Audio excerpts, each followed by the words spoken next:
武蔵やつそうなんす。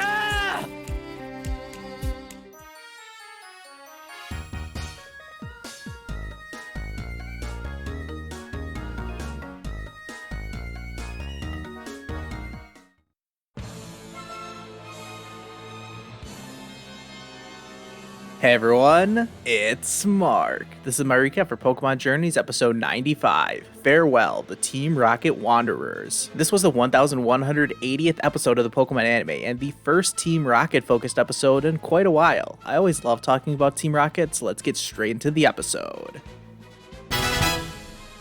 We don't even get the usual Ash and Go intro this time. We are straight into the scene of Jessie and Wobbuffet walking through a desert. Without explaining any of the context of the situation, we just see them both collapse from exhaustion, and then we cut to the opening. We'll circle back to that moment in a little bit, but for now we check in with Team Rocket 1 week earlier at some factory near Vermilion City. They're having a bit of a midlife crisis thinking about work and Team Rocket, but they get through their shifts just in time for Ash and Go to come passing by. Team Rocket take Pikachu, but before any battling can happen, the Rocket Prize Master gives them a very lazy slack off and an equally lazy slacking. This means that Ash and Go can win the battle with no sweat, and they send Team Rocket blasting off again almost immediately. We stick with Team Rocket following the blast off, and they're venting about how they're going to get in trouble again, but they quickly turn their frustrations towards Pelipper, claiming that it's the Rocket Prize Master's fault. Pelipper gets all philosophical on them and basically tells them to fix their life, and the reactions to this were really funny. After Jessie gets mad, Pelipper decides to stick up for itself. Good for you, Pelipper. They decide to just follow Pelipper so that it can lead them to whoever organizes the Rocket Prize Master. That way they can give that person a piece of their mind. They very quickly get distracted by a Swablu, and when they try to catch it, it just sends them blasting off again with a Dragon Breath, and Pelipper comes with them again on this blast off. They land in the sea somewhere and are very quickly swallowed by a Wailord, you know, as you do. Inside Wailord, they're hanging onto the ship that also got swallowed by Wailord, and they meet a Chatot which says that it's been stuck in here ever since Wailord swallowed the ship that they're on. There's a funny moment when James says that they're going to end up as old and rusted as the ship, and of course Jessie wants anything but to look old. They try to get some Pokemon from the Rocket Prize Master to help them escape, but Pelipper isn't having it and ends up just firing off a Hydro Pump or something like that, which is enough to irritate Wailord and causes it to blow them all out and back into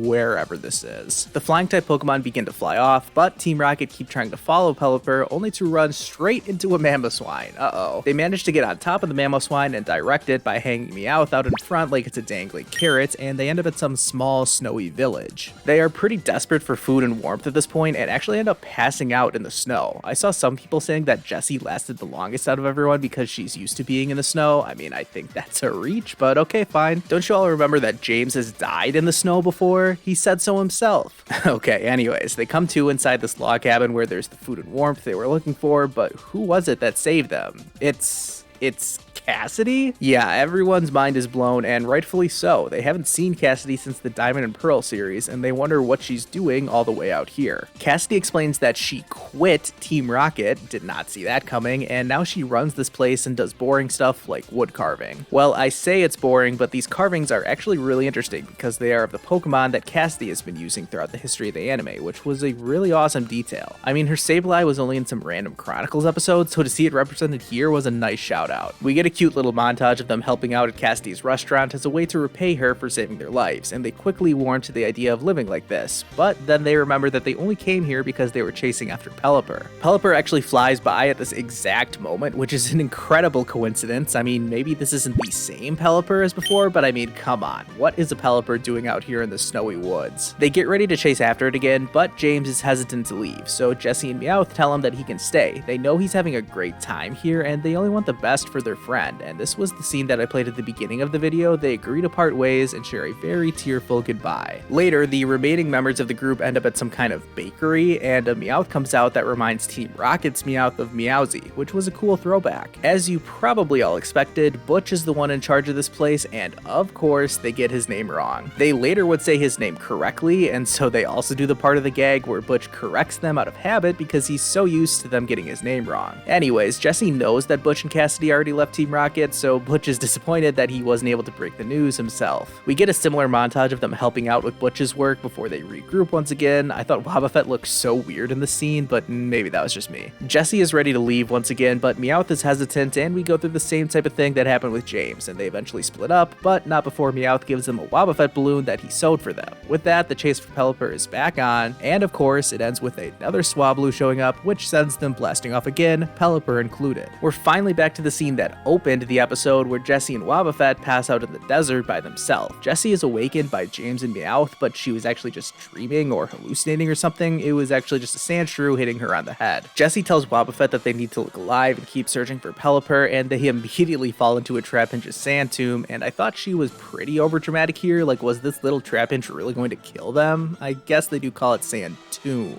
Anyways, no one is dying here because James, Meowth, and Pelipper show up to save the day. And wait, what is that?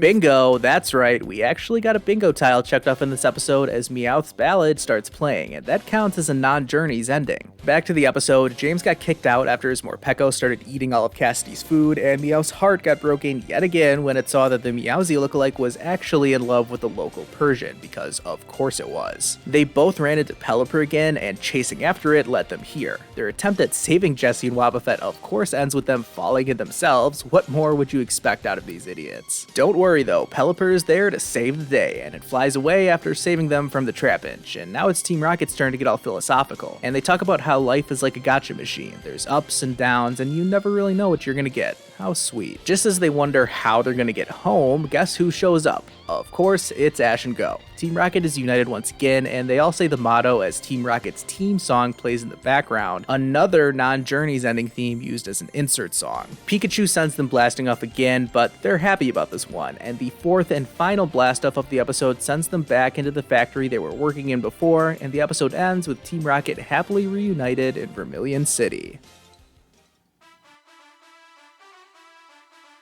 I'm giving this episode a 7 out of 10 rating. Just to go back and update the bingo card, checking off that non-Journey song playing was something that I had been waiting for. You'd have thought one of the returning characters might have gotten an insert song to play from an older series, but nope. There are now a few different places where we are only one tile away from getting bingo, which is exciting. We also know that the Hop, Marnie, or Bead showing up will get checked off soon, so we are edging closer and closer to finally getting bingo. Back to this episode though, I'm giving it a 7 because I really like Team Rocket, and even though the Will Team Rocket split up storyline is far from original or new, it's still fun every time. Seeing these guys try to break apart, but deep down they know they just can't be without one another. Butch and Cassidy's return was very uneventful. I mean, they were each in the episode for about a minute. That's why I didn't even bother trying to mispronounce Butch's name as much as possible, because he wasn't even that important in the grand scheme of things. With that said, it's cool to get an update on what they've been up to. Them quitting Team Rocket actually gives us a storyline reason as to why they haven't been seen since Diamond and Pearl. I can't believe it's been 649 episodes since they made an appearance in the anime.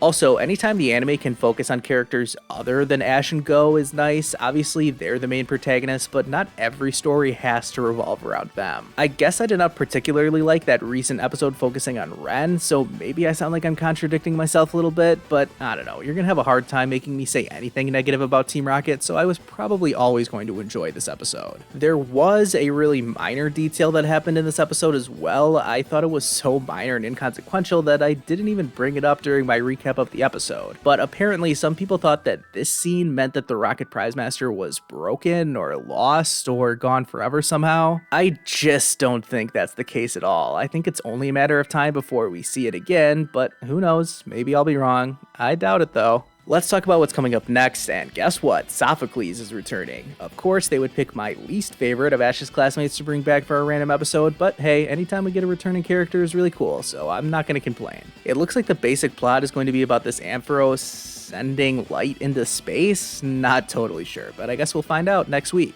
Thank you all so much for watching. You know I appreciate the support from each and every one of you. Be sure to like this video and subscribe if you haven't already. I'm going to go start playing some Legends Arceus now, and I'll see you guys next time.